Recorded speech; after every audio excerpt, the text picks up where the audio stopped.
So we're going to start out with number one. Who's ready? You guys ready? All right. Family is a very important foundational stone to society, government, and I'm going to explain this, and church life. Okay? What in the world does that mean? What are you getting at there, Pastor Chad? Well, we're talking about kingdom builders.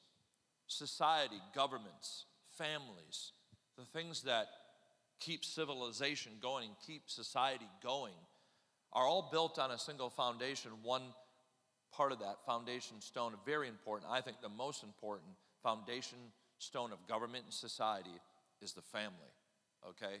The first institution that God created was family, marriage and family. Those are the first thing that he created, his idea. Do it God's way, you're going to be blessed, okay? And so what I mean by that is this. You could have the greatest government programs, the greatest leaders in the world, but if you have a whole society full of people that are not governing themselves correctly in their marriages, you don't have anything. Now that goes for society and it goes for government. If you don't have the foundation of a family unit, God came up with this idea, you're not going to have much society, you're not going to have a government. You won't be able to rule people. Abraham Lincoln said this, really government only works with those that rule themselves. If there's no self-governance, doesn't matter what the government, you can spend as much money, have the greatest laws in the world and the greatest leaders, but if people don't self-govern, you don't. So what the family brings to society, what it brings to government, what it brings, obviously, did I say family life or church life on the last one? Church life. It's the same with church. Honestly, if you look in it, we're dealing with broken people in church, obviously, and we're all broken to some degree, and God's healing us, so, don't misunderstand what I'm about to say to you. But a church is only as good as its family units. That's it. Okay? And if a church is really strong and has a lot of community, it has a very strong family element to it. And I understand that in our world today, there's a lot of brokenness, so much brokenness that, hear me people, that Patty and I often are dealing with marriages, and it's almost like we can't talk about what a good marriage or the blueprint of a good marriage, what it's supposed to look like, because it just brings so much shame and condemnation, they don't even want to hear about it. But yet, the truth remains of what God has laid down, and it is a foundational structure of all of society in this world, and especially in church life. All right, if a family is broken, society, government, and church will be broken, period.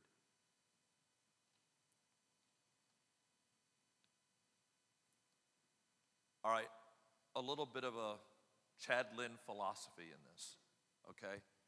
There used to be an old song, I think it was a Carmen song. Let's go back in time here. That said, back in the 50s, that chewing gum, talking in class, and skipping class were the big problems that they had in school. Okay? That makes sense? Now, our kids have to worry if someone's bringing an AK-15, AK-47 to school. It's changed just a little bit, all right? Let's just look at the aspect of discipline. If there's discipline within the family unit, there'll be discipline in society and people that have this in their mind that there's a consequence to my bad actions. That's out the window. The whole idea of discipline is birthed in the idea of authority, which God has delegated his authority to all earthly authorities. That's completely shattered. And now you have people just doing whatever they want to. They do what's right in the sight of their own eyes, as the book of Judges says. And what you got there is lawlessness, which the Bible speaks of lawlessness, and chaos. So the family is so important. If the family is intact, society will be intact. If the family is broken, society and government and church will be broken. Okay? And so let me just tell you as a minister what happens to us. Many times we get calls from desperate parents saying, do something with Johnny. Johnny's doing all this stuff we don't want Johnny to do. And you have to understand that 2 hours of church is not going to fix 20 years of doing things your own way. right? We can only accent what people have already done at home. I can't turn that ship. No one can, God by his power can break in on somebody's life, but if you do things outside of God's principle for 20 years and think that 2 hours in church all of a sudden, it doesn't usually work that way. And so, got to do it God's way. And I've been saying this every week. If we do family, this is number 3, God's way, 2 blanks right there, it will be blessed. Amen. We're talking about kingdom building, and I was talking to the gentleman before you guys came in for class. I was telling him this. If I don't build this building right here, this church building according to specs, if it is not built exactly like the blueprint says, let me just tell you, when the wind blows real hard, these beams up here are meant to move with the wind. You can hear this building moving. If they made a mistake, we're going to have a fun time. You know what I'm saying? It's coming down. And I just wish in the spiritual we could take that same principle from the practical, that we would try to be exact in how we built our lives and built our families. We would not miss the blueprint by 1 centimeter. I was talking to a gentleman that's doing buildings downtown, and he said, yeah, they laid the foundation, and once you pour the concrete for a foundation of a building, it's really hard to make major adjustments. I mean, and they do this stuff with lasers now, so it helps them. But they said, where the beams connect is off a 1/2 inch. They can make that adjustment. Kind of scary to me. But once it gets past 1 inch, you can't do it with a girded building. And so things have to be exact, man, or you got big problems. God has a blueprint for the foundation of your family, number 4. All right? Number 5, marriage is the foundation for a good family. It all starts not with the kids. It can't end with the kids. It can't become about the kids. It has to be about those 2 centerpieces in a marriage, man and a wife. And it has to be that. And that is the cornerstone for a good family. And there's a lot I could say there. I'm going to read this. Matter of fact, I may have some of you guys read it. I'm going to have to hold the microphone in your face, if you don't mind. This scripture has changed my life many times. This is equal to, like, in some ways, Jesus coming and dying on the cross for me. Because it really is Jesus coming and dying on the cross in the most intimate relationship in my life. Okay, does that make sense? This is like the blueprint. This is the blueprint. What I'm about to give you is the blueprint for marriage. And it has so little detail, but it's so deep, it's ridiculous. And it keeps pulling back layers over the years of what it really means. So I'm picking on readers in the front row. Hi, sweetheart. Hi, darling. How you doing tonight? I'm good. How are you? Great, since I saw your face. All right, so go ahead and read like 5 verses there, babe. Ephesians 5:21 through 33. And be subject to one another in the fear of Christ. Wives, be subject to your own husbands as to the Lord. For the husband is the head of the wife, as Christ also is the head of the church, he himself being the Savior of the body. But as the church is subject to Christ, so also the wives ought to be to their husbands in everything. Yeah, that's 5. Good job. Perfect work. Go ahead. You're doing good. 5 verses. Jenna, you got it. I was about to go. We got it. Husbands, love your wives, just as Christ also loved the church and gave himself up for her, so that he might sanctify her, having cleansed her by the washing of the water with the word, that he might present to himself the church in all her glory, having no spot or wrinkle or any such thing, but that she would be holy and blameless.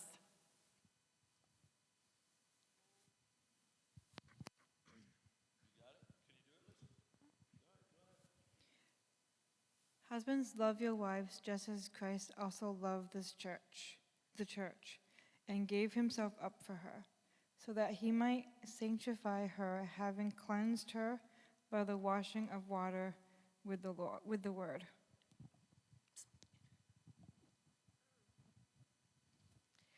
that he might present to himself the church in all her glory, having no spot or wrinkle or any such thing, but that she would be holy and blameless. So husbands ought also to love their own wives as their own bodies. He who loves his own wife loves himself.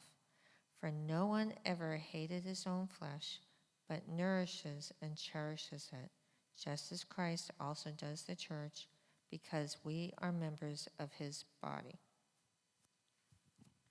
For this reason, a man shall leave his father and mother, and shall be joined to his wife, and the two shall become one flesh.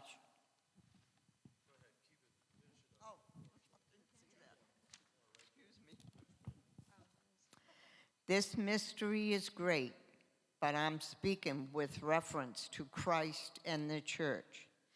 Nevertheless, each individual among you also is to love his own wife even as himself, and the wife must see to it that she respects her husband. Good job, readers. You guys are great. Thank you. All right.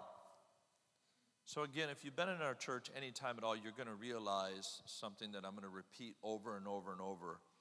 And it starts with verse 21. Sometimes in your Bible, there's divisions, like with subjects, right? And sometimes in different versions of the Bible, there will be a division of the subject of marriage, and it starts in 22, but no such divisions exist in the Bible. And those two verses, be subject to one another in the fear of Christ, and wives be subject to your husbands, are linked. Matter of fact, in the original Greek, it says, and be subject to one another in the fear of Christ and to your husbands. It reverts back to the word subject in the prior sentence. So if there's a division in your Bible that makes you think that there's two different subjects, it is not. And so what I want to say to you tonight is this, that being subject to one another, serving one another, putting yourself underneath other people and preferring others above yourself is the mode of operation in this church. It is. I will never be the pastor who has people running around serving me hand and foot, doing all kinds of stuff for me like I'm large and in charge. I will fish stuff out of the toilet if it's plugged. I will pick up junk. It's just the way that we do stuff, okay? And it's the way that we live. It's not just a marriage thing. It is 100% a Christ thing. Jesus said this, I didn't come to be served, I came to serve. And that is the mode of operation of anyone who wants to display the life of Christ in their everyday living. You want to build something that's definite kingdom building? It's serving. It is serving, okay? So this statement, be subject to one another, and of course, Paul brilliantly uses Roman typology throughout the book of Ephesians with the armor of God, seated in heavenly places. That terminology has everything to do with the people that lived in Ephesus. He was a brilliant communicator, and he related to the people in Ephesus. So he uses this military term. This is a military term where someone puts themselves under a commanding officer, right?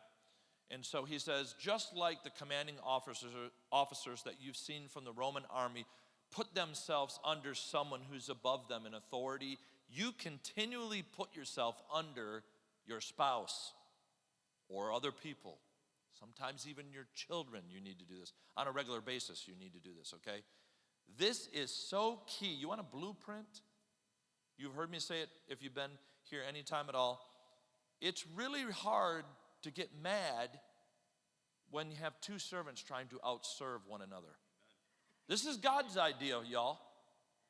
If you say that I have to be a servant every day, I don't have to be large and in charge, I have to be a servant every day, and I have to put myself under my wife, and my wife is going to put herself under me, and we as servants have no rights because servants don't have any rights. I'm going to serve this person, and that is my mode of operation. That is the battleground. That's the playing field. And you have two people that say they don't have any rights, and their job is to serve the other person. I'm telling you, it will work 100% of the time. Your marriage just got better, it got happier, it got more gratifying. Here's a recipe for just honest frustration, sometimes 50 years of frustration. When you marry a narcissistic person who it's all about them, and they're so self-centered that they can't see somebody else's needs, and you spend the next 50 years trying to get somebody who's narcissistic to see your needs, and all you do is meet theirs, that's a recipe for depression. That's a recipe for misery, okay? But when you have two people that love Jesus Christ, and they're always serving and trying to meet the needs of, that's the way you do it. If you were wondering, Patty and I tell every premarital counseling couple this. This is a way that your life should be ran. Do it God's way, it's going to be blessed. What happens? 5 years down the road, you decide you're tired and you're worn out, and you decide not to be a servant today.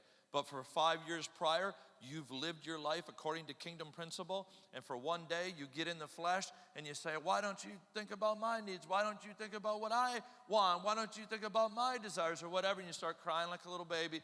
You know what happens? You probably are going to get convicted because you've lived 5 years the way that you should have, and today you just fleshed out instead of just living there all the time.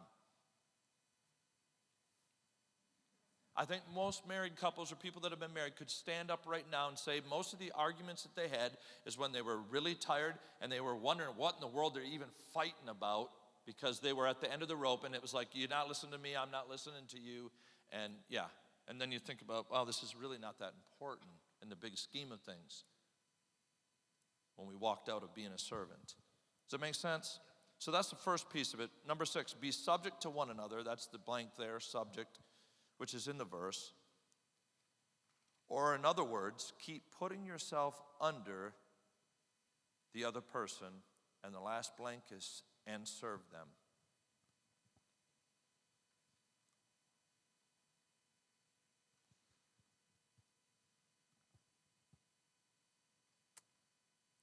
Husbands, be the head of your wife. That's the word that the Bible uses. That's been so misunderstood, though, it's not even funny. Means to be the servant of all. Servant is the first blank, of all. Remember the conversation that Jesus had with James and John. James and John and their mother was trying to get them into positions of power. Jesus, couldn't my sons be seated at your right and your left? And of course, Jesus pulls a bait and switch on them. This is what he did. He said, well, you don't really know what you're asking. Are you willing to drink the cup that I'm going to drink? And they don't even know what they're talking about. Yeah, we're willing. And then Jesus says this, surely you will drink the cup that I'm going to drink of, but the seats on my right or left are only able to be given by my Father. So he's like, here, you want the cup? I can't give you the prize, though. This is what Jesus said to his disciples, which I think is very interesting, okay?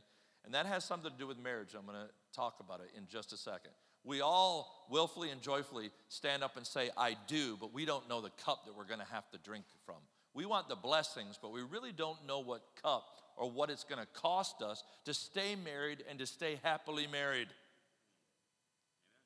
I want the prize. You willing to drink the cup? Yes, I am, right here in this altar, but I really don't know what that means, right? Okay. So they wanted the exalted position, and Jesus said, look, even the Son of Man, oh, wait a minute, let me back up. The Gentiles lord it over people. It's not that way with us. You're not supposed to be the head, large in charge, tell everybody what to do, and nobody can even have their input because you're so in charge. That's what the Gentiles do. I came to serve. I have the right to be served, but I came to be served. If you want to be the greatest of us, you have to serve. You have to be the servant of all. So a leader in the kingdom is a servant first. Does that make sense? So when it says head, and of course the example of Christ really bears this out, it means servant all the way. That's what it means. That's what it means. All right, 8, wives respect, and that's different. That is different than the world. That is completely upside down from what the world says. We're not shooting for what the world will give us. We're shooting for what God will bless us with. It's completely different. Wives, respect your husbands, just as just like the wife needs praise, a wife needs the words of praise from her husband. The husband needs respect. Well, my husband isn't respectable. Give it to him anyway. I'm speaking a foreign language right now in the world. Authority doesn't do anything respectable, but respect him anyway. Biblical principle and biblical character, we've lost such a grip on it that honestly, it's like talking French many times. You want a homework assignment? Read Romans 13. Paul's writing to the Romans, the church in Rome, the oppressors, the occupiers, and he's telling them to submit to earthly authorities. Don't burn down the city. Don't revolt. Don't post something on Facebook that, makes you into a rebel. Hi. Because you don't like it. It says submit to governing authorities because God gave them that power, even the bad ones. The devil has power, but his power and his authority and his reign are on a leash, and they're only going to serve God's purposes. Well, isn't that true of a rude cop? Is that not true of a corrupt politician? Is it true of a maybe not so gentle spouse? It's all true. And really, the test of the level of how much Christ has a hold of us, if we can still respect what may be unrespectable. Think about it. David, the ultimate earthly example, gave respect and honor to his authority that literally was hunting his life. Do we even know anything about that? We can't take our cues from the world, right? We're trying to build this on kingdom principles. Now that may seem like a big fish to fry. Be like David. I'm not asking you today to automatically maybe be like David, because that is huge character right there. I'm asking you to at least give respect. I've learned something about trust. I used to trust anybody and everybody. My wife and her common sense kind of taught me, hey, there might be some people that'll take advantage of you because you trust people so much. And so I went full circle until God told me this. He said, trust shouldn't have to be earned. It should just be given like a grace, because I trust you with the gospel and you're really not trustworthy. God's trusting us with the message of the ages to faulty, earthy, earthen vessels that are going to fail. And we have failed him. And he's given it to us. I look at what Jesus did when he walked around the disciples and he trusted these ragamuffin band with the gospel of the ages. They weren't the most talented, they weren't the most gifted. He trusted them, and they felt it right away. When Matthew was at the tax collector booth and Peter, James, and John were out fishing, they were not the elite. When Jesus said, come follow me, there's like, wow, you trust me to be your disciple? I'm not one of those guys. I'm not a preacher. So trust and respect are a grace that's given. And if we give respect to a man, that's what he needs, just like a woman needs praise. You got to do it God's way. And it's like, well, he hasn't really earned it, or he's done something to lose his respect. Give it as a grace. Honor the God-delegated authority inside of them, and it'll start to be blessed. You can turn the corner. But you can't do it any other way. You can't get a better marriage by having less respect. It's not going to work. It would almost be like your husband, for the wives, just to kind of make it really clear, it'd almost be like he never spoke another praise, another word of adoration to you for the rest of your life. You just can't do it. It's not going to thrive there. It's not going to grow. Does that make sense? And so, probably hammered that one enough. Like I said, there could be a whole lot in between these lines. Husbands, love your wives as Christ loved the church. Guys who are going to be married, guys that are presently married, please look this way. We absolutely cannot lower the standard. If you shoot for the stars and say, I'm going to love my wife like Christ loved the church, if you only get to the clouds, you're a way better husband than what the world's offering up right now. But you can't lower the standard by thinking it's some kind of platitude or ideal. Oh, as Christ loved the church, man, that's a nice thing to say. No, let's actually try to do it. The Bible's telling us that that's what we're supposed to be. I'm never going to be Christ in Patty's life, but I'm trying to be the best reflection that I possibly can, and I have failed. Don't misunderstand me, but that's the goal. And I got to, if you shoot for that standard and you only get halfway there, a quarter of the way there, you did better than what the world has to offer, I'm telling you. I would teach students this all the time, that you're supposed to love your wife like Christ loved the church. Well, how did Christ love the church? He died for the church. So guys, you're signing up for a death penalty. They told you it was a ball and chain. I got good news for you. No, it's worse. It's a cross. And I'm not saying, look, I'm not saying that it's all going to be torture and you're going to, but the way that the young guys interpreted that is, that's it, man. I'm going to the cross. I'm dying. You know what? If you're that dead to yourself, I'm telling you right now, men, you're leading your marriage in a place where it's going to be blessed. You're going to have a supernatural marriage. You're going to shine like the city set on a hill if you're dead to your own self and you actually try to be like Jesus and make him the standard.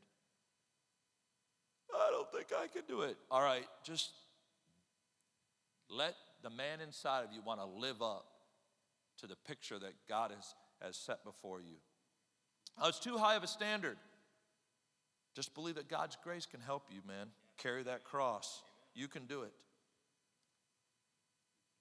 I'm going to help you. I'm going to kind of let the cat out of the bag when it comes to this, because the last statement I'm going to make really will help the guys. You think about it just in the sense of self-sacrifice when it comes to you loving your wife like Christ loved the church. But here's the deal. That love is the building block to the love and respect exchange that happens between a man and wife that makes them both satisfied and gratified in their marriage relationship, okay? Make sense? So I can just tell you, and if it doesn't get better, you call me on the phone, you tell me that I'm a false anything teacher, you tell me the Bible's not true. If you love your wife like Christ loved the church and your marriage doesn't get 1,000% better, call me up and tell me the Bible's not true. But I'm telling you right now, it's going to get better. Period. All right, here's some of the ways that Christ loved the church. Christ was the initiator. He was the initiator. All right, outside of the confines of marriage, you want to be like Jesus, be the initiator. Guys, inside the confines of marriage, this is good. This is going to be hardball talking to you guys. Look this way real quick. I want you to see this.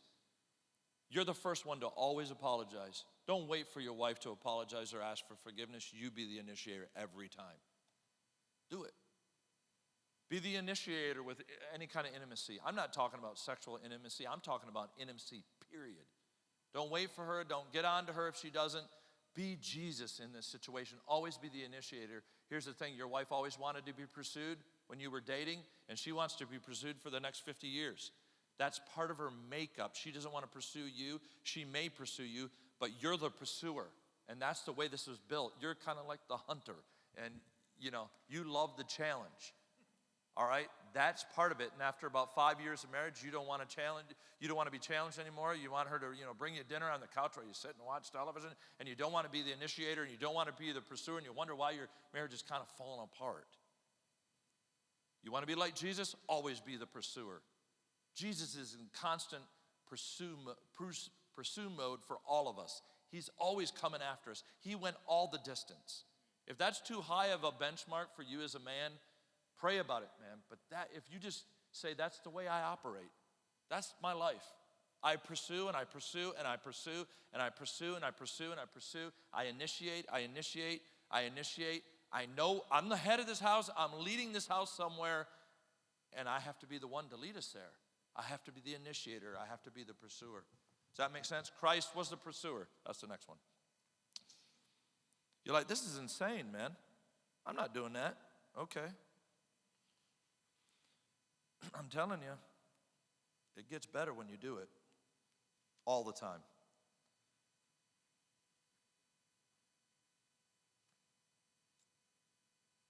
Christ was leading the church to a destination. C, right there.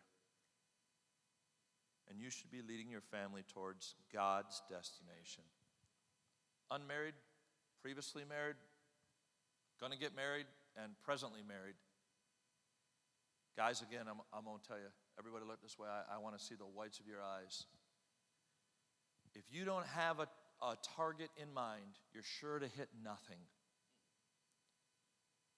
You know, when you get engaged and the target is getting married the wedding day, there's a lot of great momentum and a lot of problems are solved because you're going towards something. But once we're married, it's like we don't have a goal, a picture of what we want life to be like.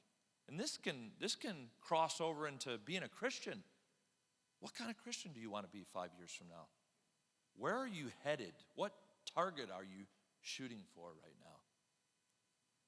Men, as the leader of anything in the church, especially in your marriage, where are you going? You're the head, you're the leader, and you better have a destination in mind or you're sure to flounder, you're sure to get stagnant, and more than likely you're going to drift apart. Here's the thing with your marriage, okay? Your wife wants to go on a wild adventure, and something inside of you wants to be the captain of the wild adventure. Go. Head out in a direction that God has put in your heart, and it will become an adventure. But no one thrives in just existing. There has to be forward momentum. You have to be headed somewhere. When Jesus came to this earth, he lived 33 years. 30 of it, he was in preparation mode to go somewhere, to win the entire world to himself. I mean, he had a destination. Hebrews 12:1 tells us this: for the joy set before Jesus, he endured the cross. Man, if you're enduring all this and you're not even going towards a desired destination, it can turn into a bummer real quick. Get a picture of where you want your life to be, your marriage, your church life, your kids. Get a picture and then head out and don't lose track of the picture. I was talking to Pastor Aaron today. We're talking about harvesting during this time of year, harvesting in farm fields this time of year. And he said, you know, these combines, they spend so much money on combines now to harvest the wheat. And they're all run by GPSs now, where literally it will harvest a row or cut a row if they're at seed time in such a way where the rain falls, if it's on a hill, it won't catch the water, it'll flow down the rows. And they do it all by GPS. Satellites control the combines, and they spend so much money on these combines that, you know, what's another $100,000, you know, for something like that. But in the old days, when they used to plow a row for seed, they would look at the end of the field and say, I'm going towards that tree. And they'd lock their hands and just say, I'm going right toward that tree. And that's the same thing in life. If you don't have a picture of where you want to be in 5 years, in your walk with Christ, in your marriage as leaders, men, you're sure to hit nothing. And being stagnant is the worst thing for your relationship. You need forward momentum. You've got to go somewhere. Amen? 10, Christ is the husband's standard.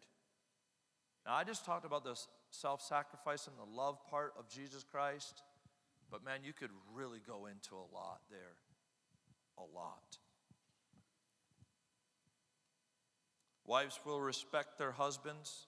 Sorry if it sounds a little slanted towards getting on to husbands or speaking truth to husbands, but we're the leader. So we got to be we got to lay the first block of a good, solid marriage, and then the rest will come.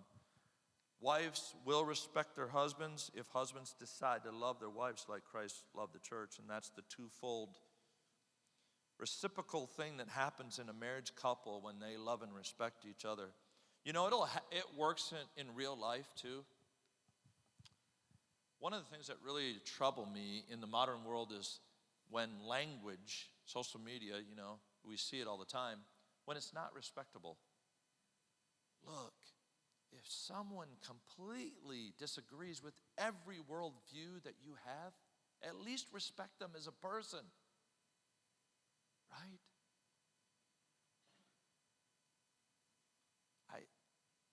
It's so anti-Christ, to be totally honest with you. It's anti-Christ to not respect humanity. Just because you think different than me, I'm going to just verbally, And so this whole love and respect, you can go into a federal penitentiary and there's respect in federal penitentiary, y'all. It's the only thing they have left. There's no character, there's really no love in a lot of places. But they still have that respect piece. Man, let's just give other people, especially our spouses and even our children, respect. Respect. If we don't respect people, man, we can just expect some crazy responses from people when there's not respect. Respect is a huge piece of not only the marriage relationship, but relationships in general. It has to be there. All right, here it is. Guys, I got on to you, spoke some truth to you. I'm going to give you some good news. All right. And here's the funny thing, you guys, if you would, when you leave, and I'm being facetious right now when I speak, but if you could pray for all the former students that got the first part of this revelation from me but didn't get the caboose. Because the guys went out of my teaching about marriage and they're like, oh my gosh, I can't be married, I can't do it. Oh, yeah, almost like that. And then I don't know why God does it this way. He gave me the caboose of the revelation after about 4 or 5 classes of students. And I was like, God, help them get the rest of the truth from somewhere else, okay? Because I just, I was strong with you guys. I was super strong with them. And I got into it all. So, all right. So just as Christ's work in us is going to allow Christ to see a church without spot or wrinkle. I know there's kind of a word twist there. But basically, Christ working in you is going to allow Jesus himself, I should have said Jesus in the second one would have been easier, is going to allow, all right, Christ or Jesus to see a church without spot or wrinkle. So his work in us is going to allow him to see a bride without spot or wrinkle. That makes sense? All right? That's exactly what we read. The readers read that. Husbands, I love this, will present back to themselves a better marriage and a better wife if they love their wives like Christ loved the church. Present is the first blank there in the second sentence, and then marriage and wife is the second and third. So I gave them all the glory, but I didn't give them any of the glory. I didn't tell them that, hey, if you are Christ to your wife and you're Christ in your relationships and your family, you're actually going to present back to yourself a better marriage. I didn't tell them that part. So they were just left with a cross, man. So y'all pray for them, all right? So that they get the rest of the story. Then after, about 5 years, I'd hit them with this. And honestly, you guys, when I would talk to the students, I'd talk about, when you have babies and you're getting up in the middle of the night, and I would tell them what the cross was. I just literally told them what the nails were going to feel like in their hands, and then I just left them there. So y'all pray for them. All right, so here's the deal. This is what all of this is saying is this, that a man takes his rightful leadership as the spiritual head in his family, and it's not, I'm large in charge. It means to serve. And if that piece is there, I have found that it just makes everything so much better. Does that mean that every woman in the world is perfect, and when her husband loves her perfectly, that is, all of a sudden she's going to become, Cinderella, or whatever? No, but if that first piece is not there, the rest of it cannot come together. And guys, if you just, in all of your dealings, in your family dealings with your siblings or maybe your mother-in-law, your father-in-law, that love, respect, and serving, you can change the atmosphere just like that. Just like that. Well, I've been hurt by people in my family. I've been hurt by my in-laws. Allow the Christ inside of you, the Holy Spirit inside of you, to release those offenses and just begin to serve them. And don't look for a response. You don't need it, man.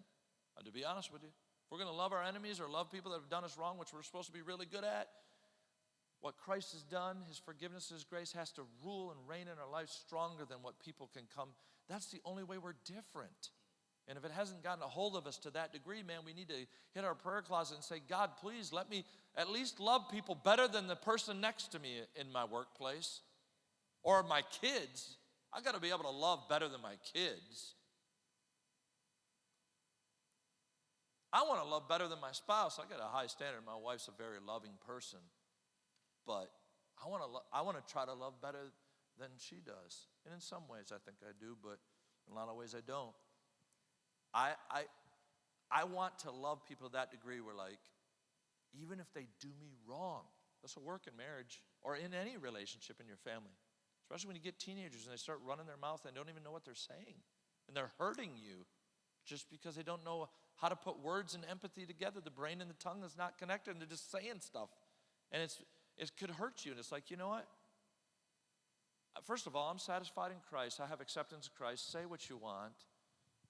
I'm going to love you through it. I know that your brain and your tongue are not connected. I have a little bit of experience in life. I was there once. I did that to my dad.